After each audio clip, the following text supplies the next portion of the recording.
أعوذ بالله من الشيطان الرجيم. بسم الله الرحمن الرحيم. Hamd sana yaratgan Alloh taologa. Hamd sana bo'lsin shunday zotgaki, shunday bir go'zal mamlakatda, O'zbekistonda shuni vatan qilib bergan bizga Allohimga hamd sanolar bo'lsin. Shu vatan farzandi bo'lib dunyoga keltirganimizga Alloh taologa hamd sanolar bo'lsin. Hubbul vatani minal iman. Payg'ambarimiz Muhammad sallallohu alayhi vasallamni bu so'zlari, ya'ni vatanni sevmoq iymondandir. Qay paytda aytilgan? Buni ba'zilar mavzu hadis ham deydi. Ba'zilar hadis sarvari olam aytgan deydi. Payg'ambarimiz Muhammad sallallohu alayhi vasallam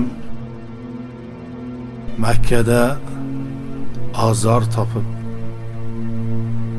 Madinaga hijrat qilayotganlarida, Makkani tashlab Madinaga qalab yo'l olib bir toqqa chiqqanlarida orqalariga qaradilar. Makka butunlay ko'rinib turardi. Ey Ibrohim alayhissalom duo qilgan shahar, 76 ta payg'ambar o'tgan shahar, ey kindik qonim to'kilgan shahar, Qur'on oyatlari ilk bor nozil bo'lgan shahar, ey xonai Ka'ba joylashgan shahar, seni yana ko'rishlik Alloh taolo egam nasib etsin vatanim. Vatanni sevmoq iymondandir deb ko'zlariga yosh keldi. Chunki har qanday insonni ham dunyoda vatani bo'lsin, vataniga mehr muhabbati bo'lsin. Vatan sajdagohdek muqaddas joydir. Taxta yig'lab o'tdi Bobur vatan mehri bilan. Bir katta mamlakatni shohi bo'lgan zot ah vatanim deb taxta o'ltirib yig'ladi. Kimki vatanni sevmas ekan, vatanini qadrini bilmas ekan, u odammi? Odamzod hamisha qayerda bo'lmasin sajdagohini, vatanini qadrlab, vataniga mehr muhabbatda bo'lish kerak. Xoinlar, vatan furushlar bu his tuyg'uni hech qachon sezmaydilar. Turkiyada Demirqoya degan joy bor. Bu Demirqoyani rivoyati shundayki, bir Demir degan qaroqchi o'tgan. Odamlarni, karvonlarni yo'lini to'sib, tunab, narsalarini olib, o'zlarini o'ldirib, yo qo'yib yorib, qaroqchilik bilan shug'ullangan inson bir kuni bir avliyo bor karvonni yo'lini to'sdi. Yo'lini to'sib tunayotganda avliyo gerdayib turgan qaroqchilar boshlig'i Demirga qarab, holingga attang, san bechorani holingga voy, sani otang dunyoga ota-onang shu uchun keltirganmidi? Yaratgan Allohing seni bandalarning yo'lini to'sib, so'ngra o'lgandan so'ng jahannamda yonish uchun yaratganmidi? Avliyoni bu so'zlari Demirga juda qattiq ta'sir qildi. Qalbiga hidoyat kira boshladi. Avliyoni oyog'iga yiqildi. Pirim, meni kechirarmikin Alloh? Men juda ko'p gunohlarni qilganman-ku. Meni orqaga yo'l yo'q-ku. Alloh G'afurur Rahim. Kechirguvchi, rahmdil zotdir. Lekin tavba qilmoqlikni bilish kerak. Gunoh qanchalik katta bo'lmasin, shunchalik katta savob ish qilish kerak. Alloh kechiradi. Men qayerdan bilaman Alloh kechirishini? Qaysi belgi menga bildiradiki Alloh kechirganligini-yu men yana muhabbat bilan toat ibodat qilishligim? Men mana ko'chatni, niholni mana shu joyga ekkin. Savob ishlarni qila boshlagin.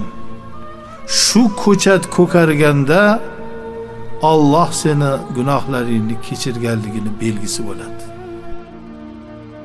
Demir butun umargan, tortvagan mol dunyosiga ravoq qurdi, mehmonxona, yo'lga, o'sha karvonlar o'tadigan joyga. Va har kuni taomlar qilib o'tgan karvonlarni fi sabilillah taomlantirib, ravoqida dam oldirib, 3 kun mehmon bo'ladimi, 5 kunmi, hammasini xizmatini o'zi qilardi. Har zamonni holga qarardi, ko'karmasdi. 1 yil o'tdi, 2 yil o'tdi, mehmonlar kelib qo'nib ketyapti, duo qilishyapti, xizmatlarini qilyapti, lekin ko'chat ko'karmayapti.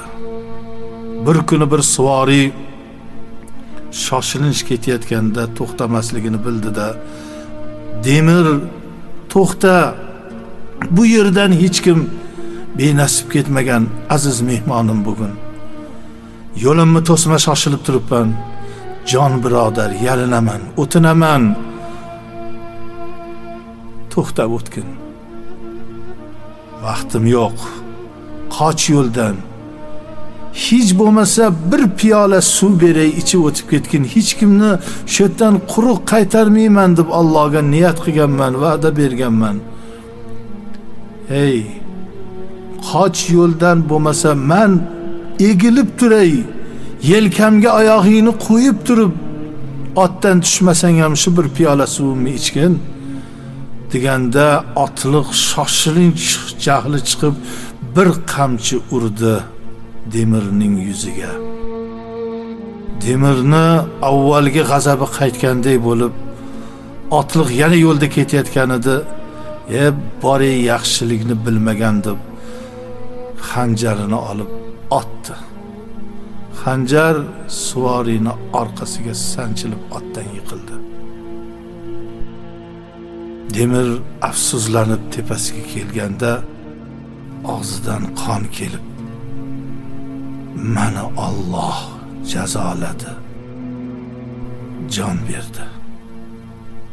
Demir afsus nadomat bilan o'lganni yuziga qaraganda yonidan bir qog'oz tushdi. Qog'ozni olib ochsa,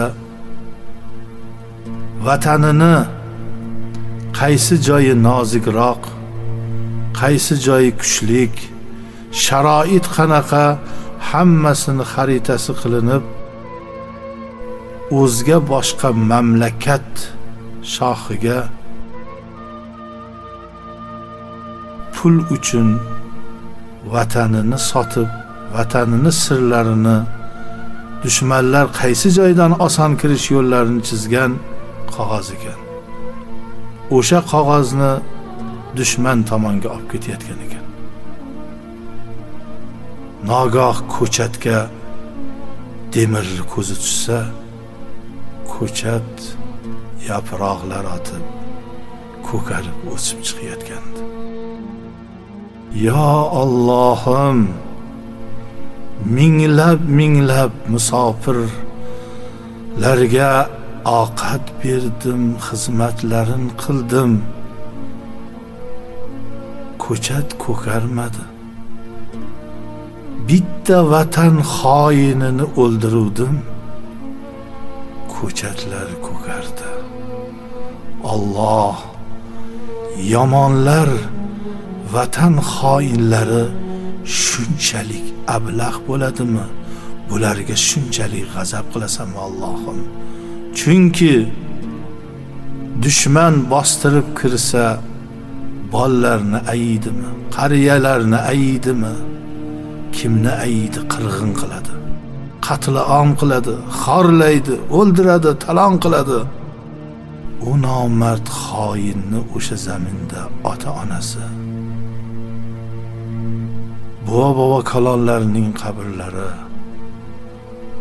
va shu vatan makon bergan joyga xiyonat qilgan insonni, gazandani o'limidan o'ldirgan insonga Alloh avvalin oxirin gunohlarini mag'firat qildi.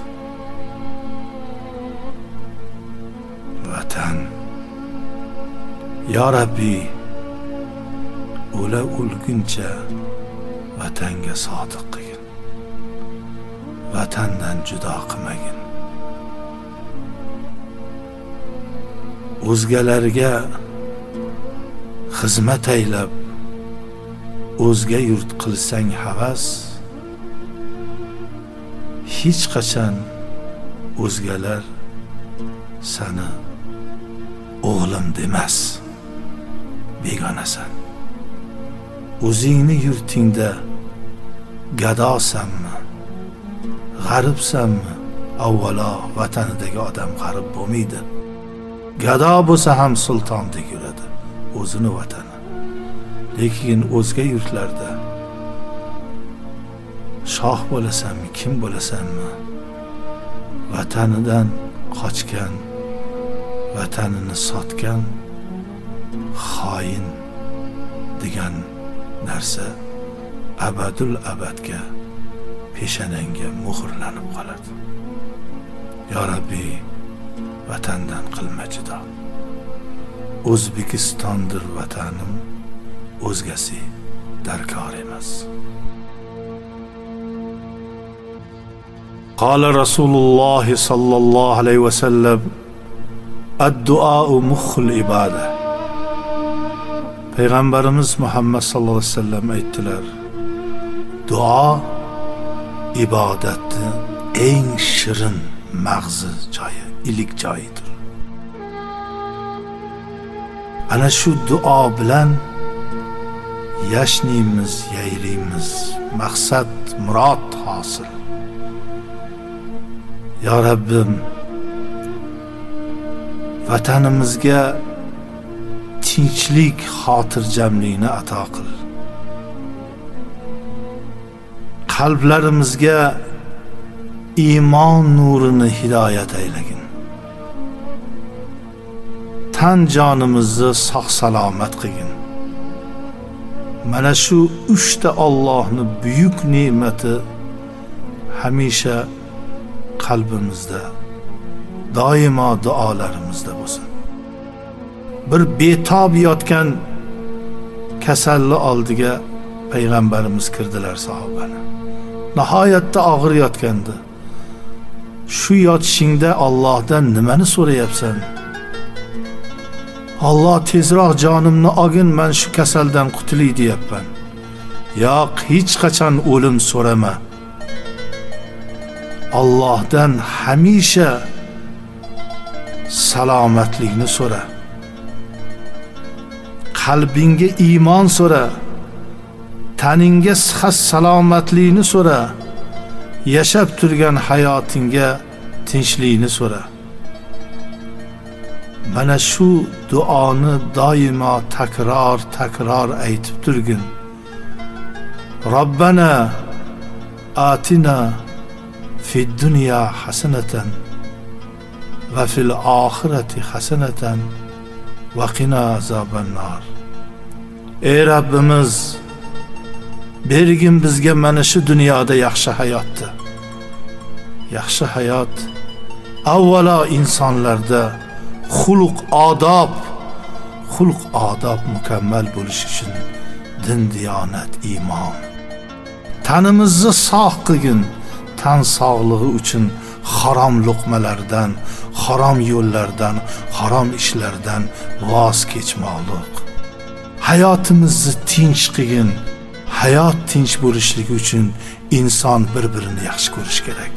Bir-biriga muhabbatlik, mehrlik bo'lish kerak. Yaxshilar bir-birimizni haqqimizga duolar qilishimiz kerak hamisha. Ilmlik bo'lishimiz kerak. Hayot yaxshi bo'lish uchun ilm cho'qqilarni, fan, din ilmlarini egallashimiz kerak. Va fil oxirati hasana. Ey Rabbimiz, oxirimizni ham yaxshi qilgin. Yoshligida aziz qilib qariganda xor qilib qo'ymagin. Allohim, oxirimizni xayrli qilgin. Avvaling xor bo'lsa bo'lsin, oxiring xor bo'lmasin. Yoshlik hamma narsani ko'taradi, xizmatni, xorlikni, mehnatni, lekin qarilik buni ko'tara olmaydi. Qariganda aziz qilgin. Alloh oxirimizni yaxshi qilgin. Farzandlar qo'ya turing, bir a'zo ikkinchi a'zolarimizga muhtoj qilmagin. Ketar paytda la ilaha illalloh kalimasini tilimizga yu dilimizga jo qilgin. Iymonimizni hamroh qilgin. Musulmon bo'lib tug'ildik. Musulmon bo'lib yashab, musulmon bo'lib ketishlikni nasib etgin Allohim. Va qina azoban nar. Do'zax azobini saqlagin. Ya'ni do'zaxlar qiladigan ishlarni qildirib qo'yma Allohim. Oqpadar bo'lib qolmaylik. Vatan xoini bo'lib qolmaylik. O'g'ri muttaham qalloblardan bo'lib qolmaylik. Ezgu amallarni, savob ishlarni qilib, el yurtdan duo, ota-onadan duo va hamisha bir-birimizni haqlarimizga g'iybat, ig'volar o'rniga yaxshi duolarni qilib yurishlikni Alloh barchamizga nasib etsin.